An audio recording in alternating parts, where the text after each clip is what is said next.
Welcome to InDesign Secrets, episode 320. 320? That's crazy. 320, yes. I'm David Blattner, and I'm here along with my fabulous co-host, Anne-Marie Concepcion. Yay!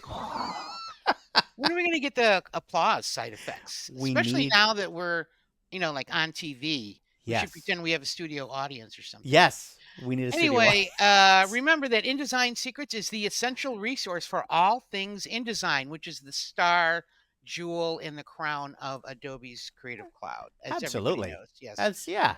Brought to you by CreativePro Network, your friends at CreativePro Network. Yes. In today's show, we've got a little bit of news. We have an interview, a wonderful interview with Sabine Lens from Paper Specs. That's going to be great. If you're interested in paper and printing, this is awesome. It's so important to people. Isn't she the paper queen? The paper queen. It's true. Right. That's what they call her. Our main topic is going to be scripts, InDesign scripts. And if you've never used scripts, we'll talk a little bit about how to start. But we're really going to focus on several scripts that you just have to have. We went through the dozens of scripts that are hundreds of scripts that each of us has and picked out 3 or 4 of our favorite ones that don't get a lot of talk, I guess. Yeah. Yeah. And the obscure feature of the week is neutral. Neutral. I found it, and David still can't find it 3 weeks later. I can't. I've been trying I've been in drive and reverse and first, second, third gear. I cannot get to neutral. Can't find it. Okay. What are you gonna do? So how about the news? Some news. There's not that much news. InDesign 19.78 is out. No, I'm kidding. No. Seems like every month there's a new. No, there's does. nothing else. We're still at 19.4. Phew, we can relax a little bit. We talked about that last episode. Remember that hidden in the Creative Cloud app, if you click, I think it's beta on the left rather than just apps, you'll see that there is another InDesign there that you can install alongside of whichever version of InDesign you currently have, the working one. Yeah. And if you install the InDesign beta, then it can open up PDF files and it might be able to do other stuff as they continue updating it.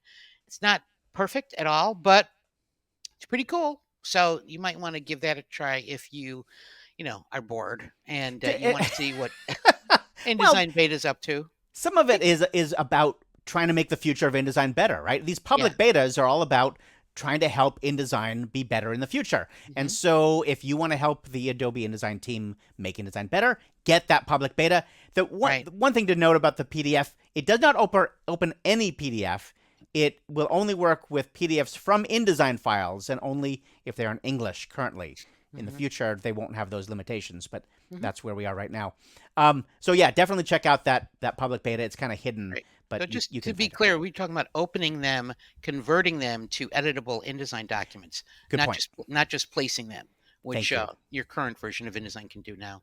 That's right. All right. What other news? There's some dinky conference happening. I don't know if you heard about it, but I think before we do our next podcast for July, this will be in our rearview mirror. The Creative Pro Week is coming up really soon in Washington, D.C., July 8th through the 12th. And it's also going to be live streamed. So if you can't make it to D.C., you can still watch it live and ask questions, get answers live. That'll be kind of fun. Not quite the same as being there in person, but pretty close. And you get access to all the videos and all the handouts. If you want to go, use coupon code CP Secrets, Creative Pro Secrets, CP Secrets for $100 off any multi-day pass. So if you sign up for 2 or more days of the 5-day conference, you can see the agenda at creativeproweek.com, so you can see which days you want to sign up for or go to. And what else? There is that's what else? That's going to be huge. Yeah, I definitely hope everybody listening today is going to sign in. Even after the event, if you don't make it, some people listen to the podcast a little later. We will have the online passes available for at least a month or so afterward. So definitely check that out as well. CreativeProWeek.com. Yeah. Other events, right? Other events. So in October, the InDesign and Accessibility Summit. Yes. Yeah, which is very important, and it gets more and more important at creating accessible EPUBs and PDF documents. And since InDesign is the program that creates publications, it's all on our shoulders, Yeah. people.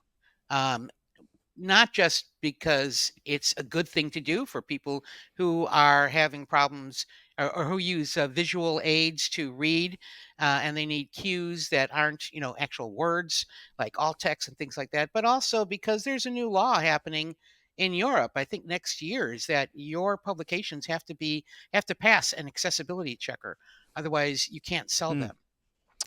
So that's a big It's deal. yeah, but for Yeah, doing it for the right reasons and also for the legal reasons, there you go. either way, you want to come to the Design Right. and Accessibility Summit The summit in is 4 October. days, 4 days of an online conference, Yeah. in-depth sessions on accessibility and InDesign, as well as Acrobat, of course, Mm-hmm. Yeah. Word, PowerPoint, creating accessible PowerPoint. I was reading about that. Why would you create an accessible PowerPoint?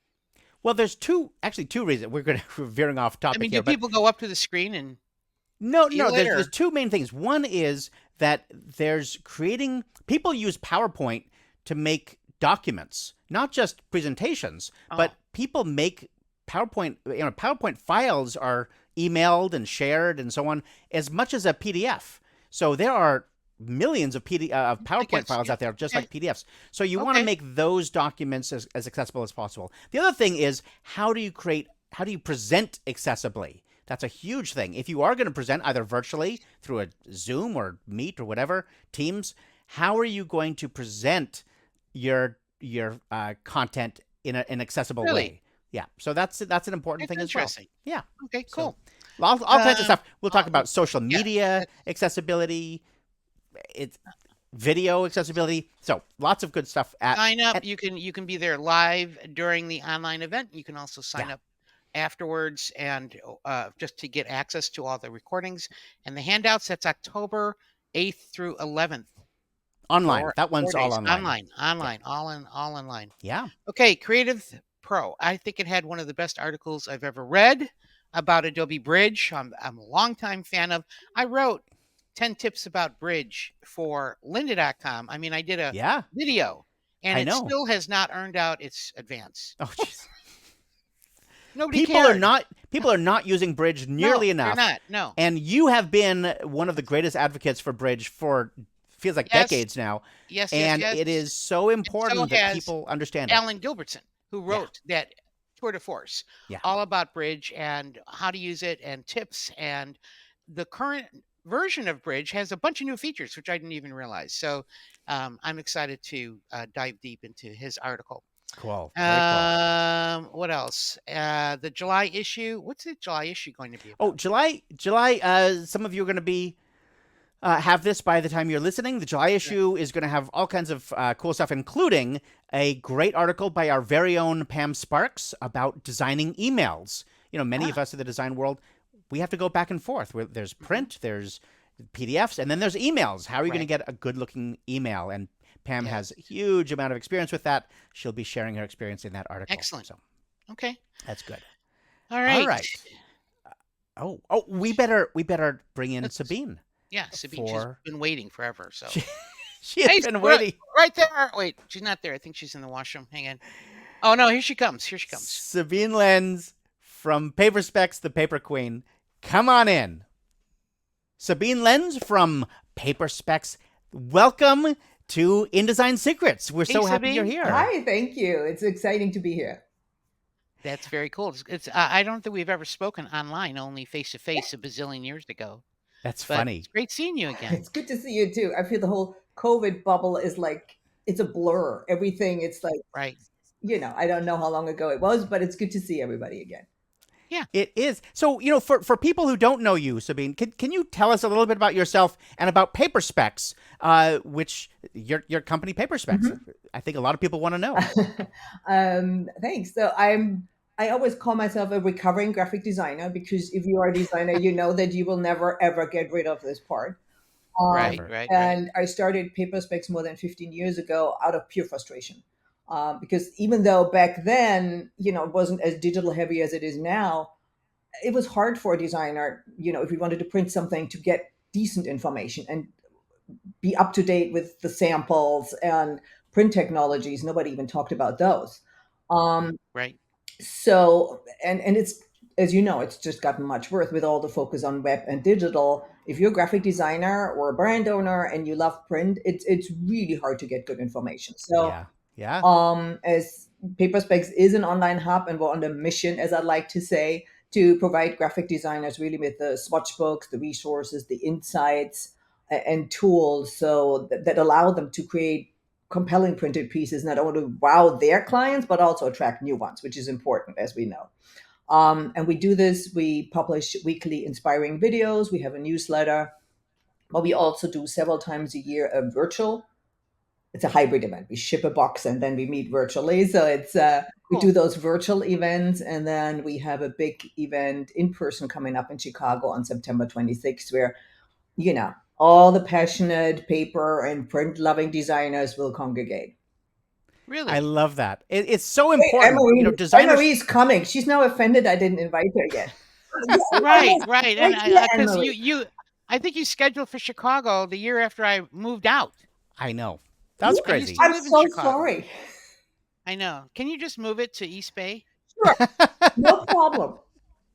The But thing man, is that go ahead. designers don't get this. Like you said, designers have very little access to print information anymore. I mean, you can find stuff on the web here and there, Right. but in the old days, a lot of designers don't even know this. In the old days, designers would sit around talking about paper and printing all the time. We would sit there with paper specs and go, "Oh, what about this paper? What about that Right. paper?" Right. It's a Because big deal. paper matters, right? Paper really has a huge effect. Yeah. What kind of paper? What color paper? Very subtle differences make 50 a, shades a of white. huge difference. But also I think that the print industry has been has been evolving, and the paper industry as well, trying to, they don't want to be subsumed by digital delivery. So you can do all sorts of cool stuff with paper and print. And I think your site is a resource for Yeah, designers who never used foil before, yeah. who never used Mm, embossing mm, before, mm. who, there's all sorts of cool stuff that you can do with print these days that will, knock the socks off of your audience. Right. So I love that about your site, that you keep getting designers at the forefront of what's happening with the print world. There's so many new technologies available now, and Yep. most designers will not know about them.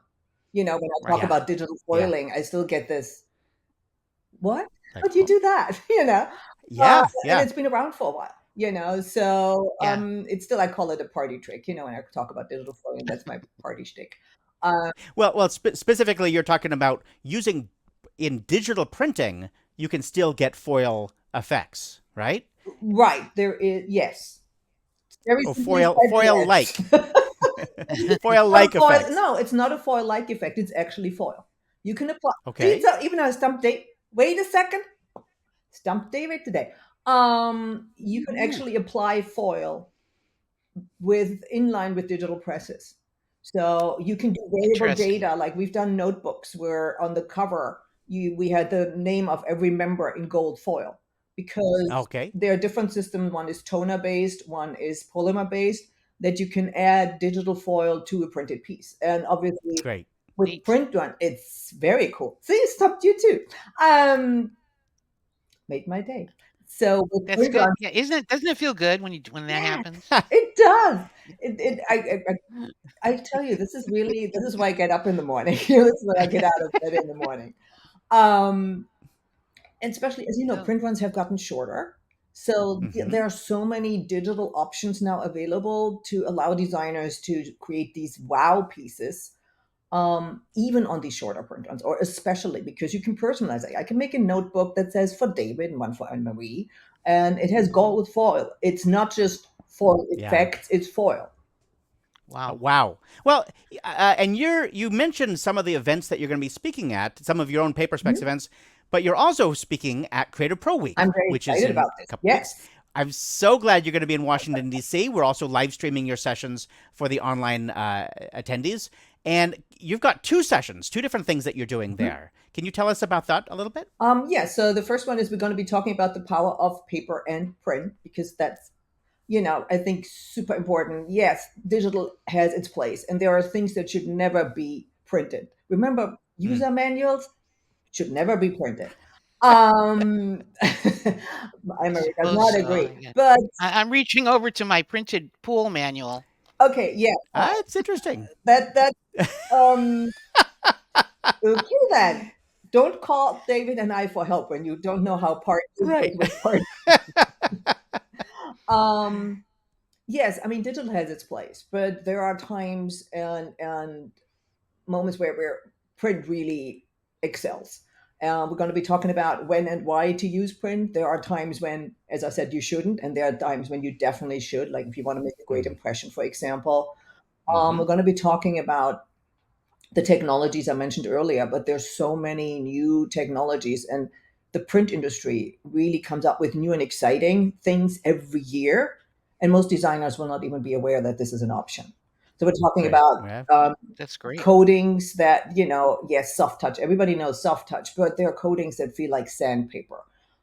There are some Mm, that feel like actual wood grain. You can do so many different cool. effects with coatings now. It's beautiful. Wow. Wow. Great. And then in the evening, so that's the power of print. Mhm. And then that evening, we're having a paper We party. will. We're going to party on because I mean Yes. it's great to see things. And in the morning session or in the afternoon session, I can't really share all the samples with people, but we want to be able to. You and I talked about this, David. We want to party and really give designers a chance to touch and feel samples and Mm, look at the different papers and why we are so excited about this. And I called in a few favors. There's going to be some amazing samples that we will be great. sharing. Wow. So there's going to be some cool things that people can take home. Great. Fun. I am so glad. There's something about paper, Yeah. just feeling it, and smelling it even. Just that Yeah, very human Yeah. experience that's of right. being with paper makes a difference. That Right. that analog hit it's just lovely. I don't know what it is. I just love it. Well, it's the overall trend is called multi-sensation. So Multi-sensation. the more sensory aspects you can Input? bring in, the Yeah. better, the more memorable the piece is. So with digital, you can have sight and sound, but that's about the sum of it. Mm, Right, right, right. While with paper and print, you can hit 4 out of 5 of the senses. So it's the one marketing material where you can apply, not apply, um, hit. I don't know the right word, but you know what I mean. Where you can trigger. There we go. Probably more of the senses than any other. what do you not taste? I Which guess right, Well, taste. right. Is well, it wait a second. I was Wait I a was thinking second. hearing? Pardon? No, Hearing? you have sight, sound. All of these are done, but Yeah. I'm aiming Yeah. for somebody to develop chocolate flavored paper and Chocolate flavored edible paper. Oh paper, yeah. and Oh, so then we have taste. all 5 covered. So we I haven't told you this Oh, yet, but we are doing editable printing at Creative Pro Week this oh, year. We have just wait. We will be doing some edible printing for the conference. So we will be hitting all 5 senses All at right, there Creative you I'm go. Pro. excited. That's gonna be awesome. So this is gonna be a really fun, just so much fun having you there. I'm really excited about this. I before we finish, I just wanted to ask if there were one thing that you want every graphic designer to know. Just what would that one thing be? Do not underestimate or dismiss print because there is a reason why some of the largest brands in the world, and I will not tell you who they are now because you have to come to my session to find out who they are, um, invest heavily in print and not only Mm, in packaging. I mean, we know this from Apple, for example. You can sell your empty Apple boxes on eBay.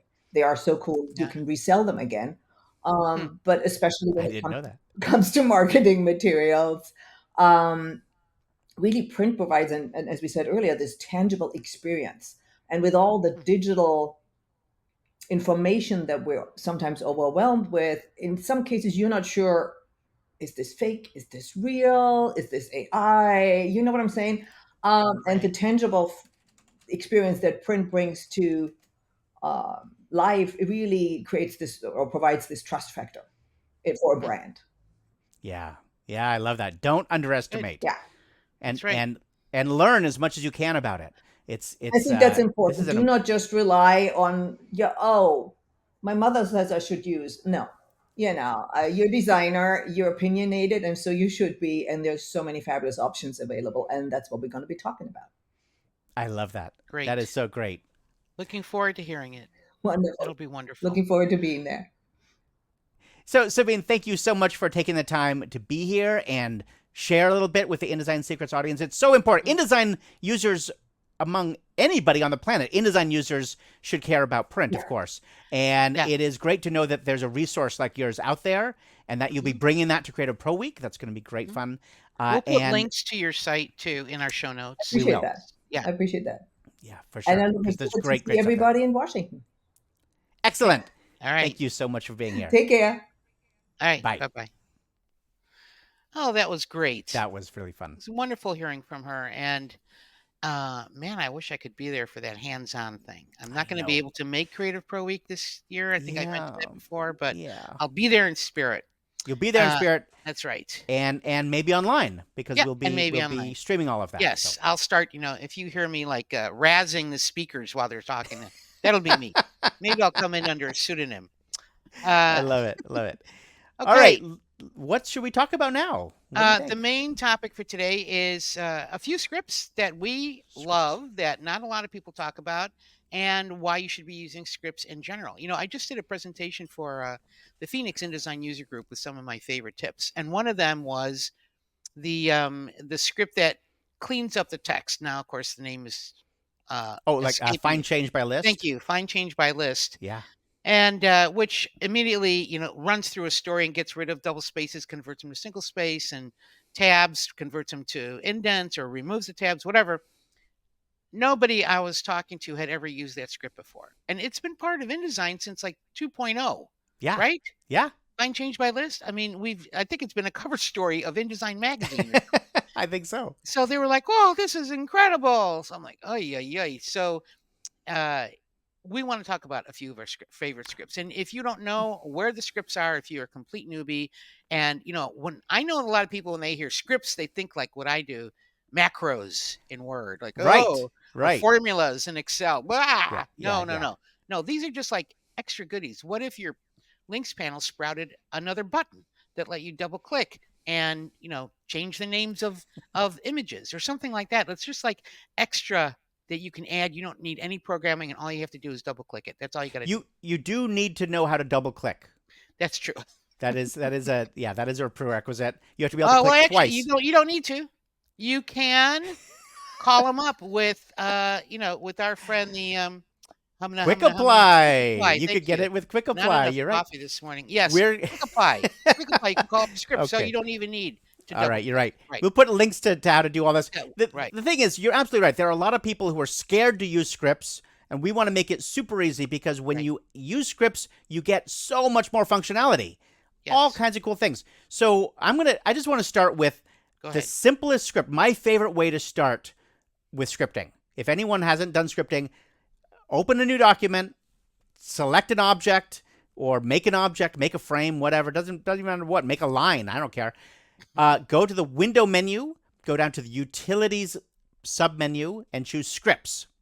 All right. You're following along?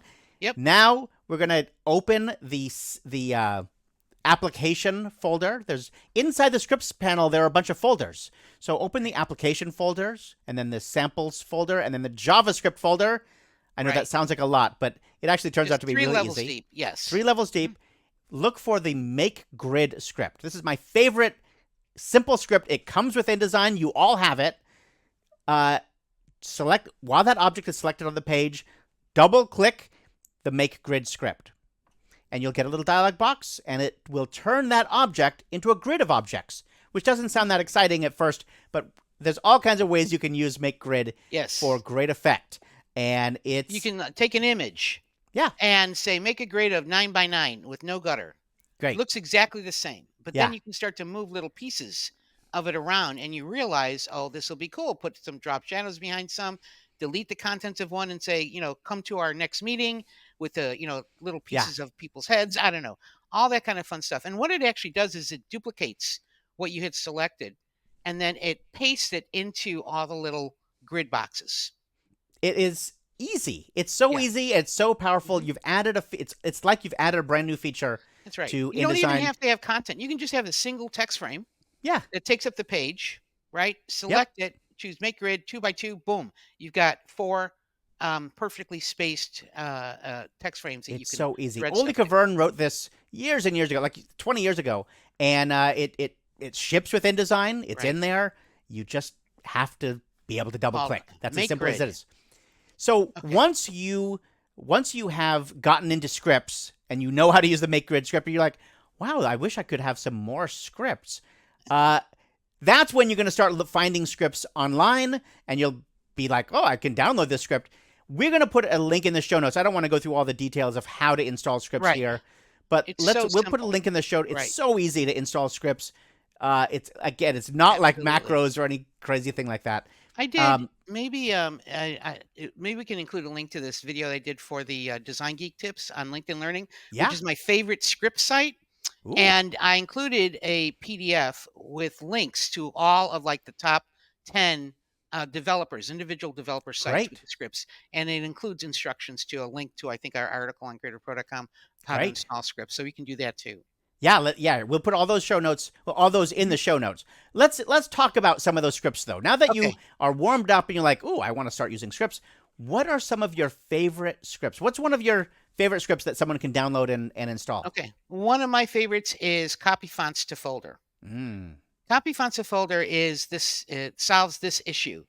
You are working on a publication and somebody else wants to work on a companion piece or something, but they need the fonts. mm-hmm. So, assuming that you're using your own open type fonts, you're not using just the ones online from Adobe fonts. Mm, How do you get the fonts? How do you tell them here's the fonts? Do you have to go to type, find font, look for it, copy oh, it out of your fonts folder? No. Do you have to go to file, package, and export the whole right. thing and then just take the font folder? No. You can just run the script and it will go through your document and put all the fonts into a folder. It's like what you get with a package, Right. but you don't have to go through all the steps of packaging. That's right. You're just getting the fonts. I Yeah. love that. Yeah, and it gives you a success and didn't work, if there's a font that for whatever reason it couldn't copy over. But I've never had a problem with it. Mm, And it's from a jar mm-hmm. and it's for free. The same people do In5. Yeah. So we'll put a link to download it. Copy fonts to folder. I love Simple. that. That's a great one. Super Mhm. easy. I want to talk about a brand new script just came out from Keith Gilbert. Wrote this script called the Document Analyzer. And this is Oh something, yeah. this solves something that you Good and I one. have been talking about for years and years, which is somebody sends you a document or you Mhm. open an old document that you And haven't it's a looked at for a mystery while. box. It's a mystery box. Who knows what's in this document? There Right. could be track changes. There could be notes. You Mhm. wouldn't even know if there's notes, right? Mhm. There could be conditional text. There could be hidden layers. There could be all kinds of stuff in here that wouldn't it be nice to know about when you start working on this document instead of stumbling upon later? Right. So that's what the Document Analyzer does. Super easy. You install it. This script actually shows up in the File menu, so you don't even have to go to the Scripts panel. It's super easy. You just go to the File menu and choose Document, Analyze Document, and up comes this screen of all the stuff that's in this document Mhm. that you might want to know about. My favorite feature here is you can turn on a checkbox, and it will export all that information out into an InDesign file. It actually creates a new InDesign file with all the information, and it highlights the ones that are probably issues in red. So Right. you get a really quick, easy way to see, okay, what are the issues here in this document? Mhm. Easy. It's a free script. You can download it, and we'll put links in the show notes. This script. So yeah, thank you very much, Keith, for helping make our lives easier with the Document Analyzer. That's right. Okay. While you're talking, I just remembered another script that I didn't include in our Oh, script. okay. Sorry, I have to bring this one up. When you said that you open up a document, you don't know if there's notes there. Yeah. Yes, you can with another free script that Chris Copeters wrote he's from Rural Hiko. This was at our 2018 Creative Pro conference. Right. And at the time, the developers who were there for a sister meeting about working on developing scripts and such, plugins for InDesign, they had a contest where you could submit a request for them to write a script. And they Mm-hmm. had a day to write it. and then they would show it to everybody, and they would the ones that won or the ones that finished, they would release it so that you could download it and use it. And the one that I asked for was, you open up a document, you don't know if there's notes in there. Mm-hmm. Why can't there be a preference setting or something where you open up the document and it says there's notes in here, like a big flashing thing? Right. That would be very useful, maybe with a link to the first note. So Chris wrote that, and it's called, unusual for Chris is that he gave it a straightforward name, Show Notes. Right? He usually comes up Now, with I will names. say that Chris Yes. is actually reworking a lot of his scripts right now. So I'm a little bit hesitant to send. So he's reworking. He's got this brand new that's true. script technology, which we're going to be talking about in a future podcast, because it's going to make creating. It's going to make downloading and installing scripts even easier. And it's kind of amazing stuff that he's working on. The part of the developer tools platform that he's created. Anyway, we'll be talking more about that. But that's true. We'll put a link in it. Maybe not everybody is using 2024 or whatever, right. But and I honestly haven't tested 2024. I think you need to put it in startup scripts, because it will only do it when, I believe, when you open up the document. And when it opens up, it doesn't flash, but it does put a big honking alert right in the middle of the screen with jump to first note and, hide show notes. And it says, thank you to Dave and Anne-Marie from InDesignSecrets. So that's kind of cool. That is really nice. So all kinds of ways to get information about what's inside your document. I love that. What's another one that you... Well, I love Lorem Ipsomizer. That's one they use all the time, and we'll put a link to download it, but I don't remember who wrote it. We could probably track it down. But Lorem Ipsomizer, and it's Lorem Ipsum, one word, -izer .jsx, JavaScript. JavaScript, by the way, means it's for both platforms, Windows and Mac. That's basically all script is done in JavaScript for InDesign. Say that you have a beautiful layout, a publication that you did that won all sorts of design awards, and you want to show it to a prospective client, or you want to put it up on your website, but you're under an NDA. You cannot share the contents of the text with anybody. So you can explain to somebody, I had these beautiful styles and they were really cool and the captions were really neat. You could run Lorem Ipsomizer on the entire document, and it would retain all your formatting, all the actual, it wouldn't be the actual text, but it would all be Lorem Ipsomized. So the person you're showing it to would have no clue what company it came from. Even numbers are transmogrified, but the style would still look good. That's a good one. That's actually another one that's similar to that.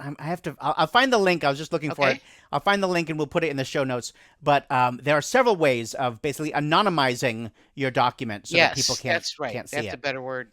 I like that. That is a good one. Here's a quick one that everyone needs to know about is Calendar Wizard. We've talked about it before. Calendar Wizard is an unbelievably complex and powerful script that lets you make calendars in InDesign. So next time you're like, wow, I really wish I had the 2020 whatever calendar, or just or they saddle you with the job of doing the calendar. They think it's just a no-brainer when it actually takes a week and a half to do everything. So, but now it takes like 5 minutes, and you can get. It has so many features in there, like the phases of the moon.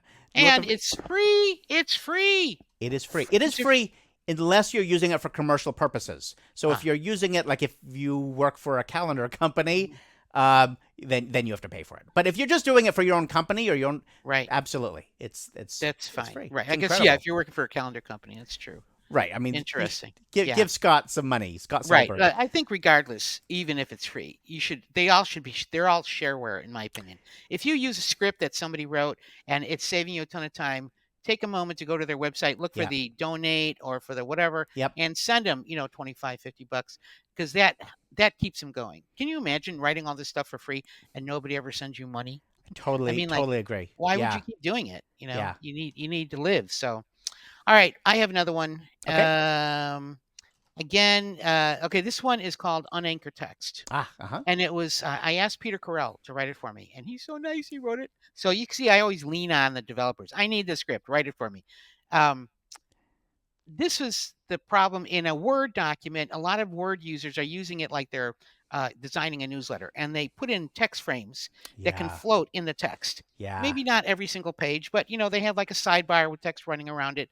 So when you place that Word document into InDesign, that comes for the ride, and they don't have any kind of formatting for anchored objects, and it's really hard to see where the text is because it's overlapping other Yeah. text.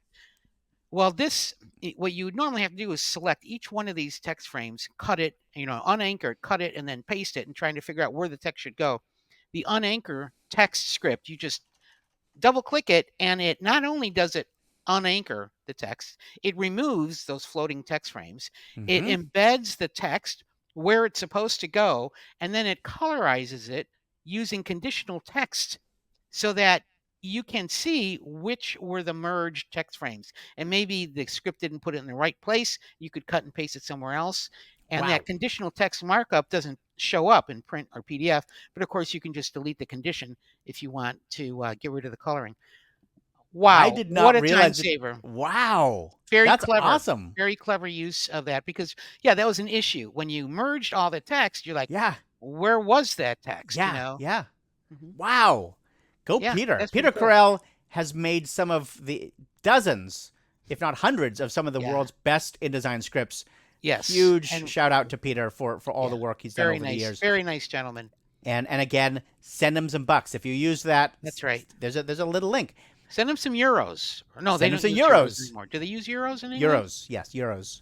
I thought they used Euros. pounds. Didn't they go to pounds? Well, he's in mainland Europe now. He's on the Oh.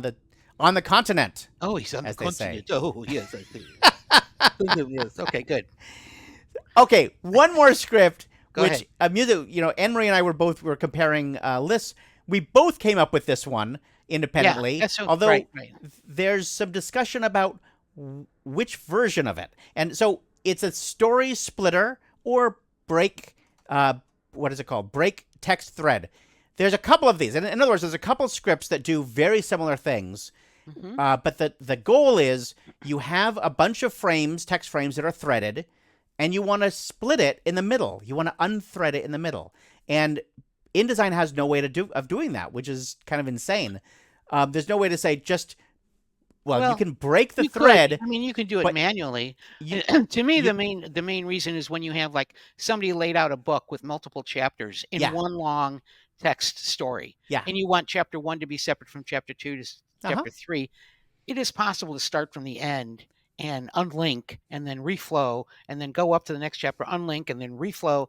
You can do that manually. Well, but, okay, you can do it is different than you'd ever want to do it. Right. I mean, yes, That's true. there's all kinds of things you can do, but it takes an insane amount of work. But these scripts just do it for you automatically. You just select a frame. Okay, so why don't you explain how your script does it, and then I'll explain how mine does it. I think they both work the same way. One is called Story Splitter from Okay. Adobe Bridge, I think. Okay. And the other one, which you have to download and install, the other one, most It's InDesign users already have, right? Right. So why don't you describe that one? When you open up the scripts panel, it says application, community, and users. Well, Mhm. community, that's a new category that they added a couple versions ago. They asked some independent script developers, would you like to contribute a script to InDesign that'll be there permanently? Yes, please. And so Ariel Walden, Ariel Walden wrote this script called a break text thread. You click inside of a frame that's threaded before or after, double click the script, and it says, do you want to break the story before this frame, after this frame? Both before and after. I mean, it's perfect. And that's all it does. It's really sweet. And I was making a big deal about you and I coming up with different scripts, but honestly, everyone already has the one that you're talking about, this break thread. So you should probably just use that one. It's in community. It's convenient. It's It works wonderfully. And Ariel has come up with a lot of products for InDesign users. We're going to put links in there as well to ID extras. What I thought was sweet, David, is that when I opened the script and text edit, just to double check who wrote it, copyright Ariel Walden, id-extras.com. Yeah. And he's got more information, really well done instructions. But before the script starts, he's got commented out in memoriam, Raphael Meyer Walden, 1935 to 2019. Yeah. who I imagine is his father or uncle. But I thought that was sweet. I've never seen in memoriam inside of a script. Ariel's an amazing guy, and he's Yeah. done some incredible scripts and a lot of commercial products as well Right. that you should definitely take a look at if you want to go even beyond what these free scripts can do to do really amazing commercial things. So definitely check that out. Good. Yeah, so all kinds of scripts. Everyone needs to be using these. If you're not using scripts in InDesign, you're not doing it right.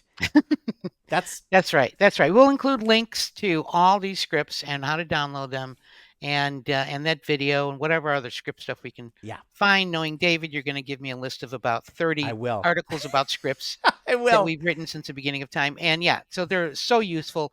Remember, you don't have to know how to script to use scripts. They should change the name. They should call it add-ons or something like that, because it has nothing to do with scripting. It just has to do with double clicking, right? I totally agree. The other thing is, I really wish they would put this up in the plugins plugins menu. You know, Adobe out of nowhere added this new menu in the middle of the plugins menu in InDesign, which nobody uses, almost nobody uses. That's true. That's true. Why don't they put the scripts thing in there? If scripts were in there, that would be great. They should, because they're basically plugins. They're add-ons is a better word. I agree. Yeah. Anyway. Well, they're not listening to us, but Not yet. who knows? Okay. Not yet. All right, we better jump into the obscure InDesign feature of the week. Neutral. I came up with this while I was working on some project, and I'm like, oh, perfect obscure InDesign feature. And this is I driving me sent crazy. it to you on Slack, and you're like, what the heck is that? Where is it? I'm like, well, that's our things that we don't tell each other. If the other one doesn't know where it is, you have to discover it live during the podcast. I've been looking. I've been looking around. Like, well, then neutral. when you reminded me about it, I was like, oh, Mo, I forgot where it was. So I spent half a day on a beautiful Sunday in the summer looking, where is neutral? I know it's here someplace. Then I found it. Okay, so here is a clue. Let's see if you can get it from that clue. Okay. Did you know Nope. that that internally, neutral means no language, right? So the interface says no language in, spell check. But internally, it's called neutral. That helps? Well, I do wonder. Well, it makes me wonder if it was in something like the Find Change dialog box, but no, it's not there. No. For language, because you can apply languages to. That's correct. So the languages, that's an interesting one. That's a great clue. So if it's not in Find Change, it's not in the character panel, perhaps it might be in. It is wherever you see a list of languages. No, really? Yes, it is. But it's like the developers or the engineers forgot to change it from neutral to no language. In my opinion, maybe it's supposed to say neutral. Okay, the answer is in preferences. Yeah. Go to autocorrect. Oh my gosh. And you have to enable autocorrect, I think. The language drop-down menu is set to English, but if you look, there's neutral in there. What? So I'm not sure.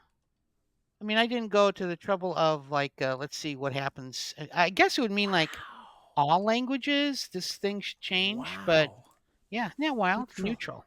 Neutral.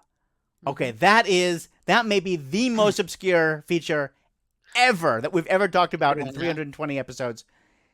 Wow. I think you're right. I think they just forgot to change the string, maybe? Or I don't know. We'll have to look into that. So this is a feature that nobody listening needs to use, probably. Yeah. So if I'm trying to. Oh wait, unless neutral. Do you think neutral could be all languages? Maybe it's setting dictionaries for all languages. It's not. I tried. Huh. That would have been good. All right. So here it is. I just added a word. I switched to the neutral language and added the word hello, Hello, and said that was misspelled. It should be Helo. Yes, of course. Then I went to my InDesign document, which is, checking against English, typed hello, space, nothing happened. Then I switched to no language at the top, typed hello, space, and it changed it to Helo. It is no language, like you thought. Yeah. It's the dictionary for no language. It's so out there, it's like Twilight Zone. The dictionary for no language. Yeah. That's a good line. That's a good Yeah. short story title. The There you go. dictionary for no language. Yeah. Maybe I'll write something. I'll be a script writer. And Okay, but anyway, yeah. That's it. Isn't that crazy? So I was trying to figure out, like, why is it called neutral? And when I was searching when I couldn't remember where I saw it, and I was searching for it, I came across that obscure reference about programming for InDesign and an API reference, and it said Okay. neutral is no language. Wow. So I'm like, aha! Now I know it's in a language menu. Wow. Yeah. Okay, that's awesome. Cool. You get a Good. special prize. I get 2 points. Yay! 2 points, Henry. I would Maybe give you- another 2 points. You Yay! get 3 for that. That 3 is points. That's a amazing. 3-pointer. It's Okay. a 3-pointer from the outside. There you go. Swish and through the basket. Nothing but net. Wow. All right. Okay.